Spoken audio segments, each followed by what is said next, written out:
এই নৃশংসতার শেষ কোথায় শিরোনামে রাজশাহীর চারঘাটের ইসবপুর ইউনিয়ন আওয়ামী লীগের বিক্ষোভ মিছিল ও সমাবেশ অনুষ্ঠিত হয়েছে।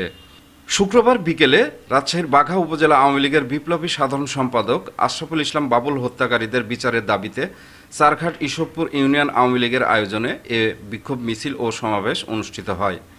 ইসবপুর ইউনিয়ন আওয়ামী লীগের সাধারণ সম্পাদক দুলাল সরকারের নেতৃত্বে বিক্ষোভ মিছিলটি চৌমুহনী জিয়াউর রহমান কলেজ গেট থেকে শুরু হয়ে চৌমুহনী বাজারের বিভিন্ন সড়ক প্রদক্ষিণ করে কলেজ মাঠে গিয়ে বিক্ষোভ সমাবেশ অনুষ্ঠিত হয়।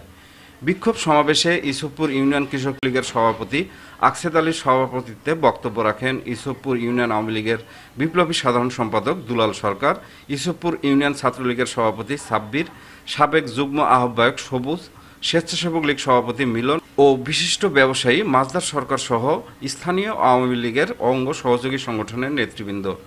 সমাবেশে বক্তারা বলেন, অবিলম্বে বাঘা উপজেলা আওয়ামী লীগের সাধারণ সম্পাদক বাবুল হত্যাকারীদের চিহ্নিত করে আইনের আওতায় এনে বিচারের মাধ্যমে দ্রুত ফাঁসির রায় কার্যকর করতে হবে। উল্লেখ্য, গত 22 জুন শনিবার বাঘা উপজেলা আওয়ামী লীগের দুই গ্রুপের পাল্টাপাল্টি কর্মসূচিকে কেন্দ্র করে সংঘর্ষ হয়। এতে বাঘা উপজেলা আওয়ামী লীগের সাধারণ সম্পাদক আশরাফুল ইসলাম বাবুল গুরুতর আহত হন।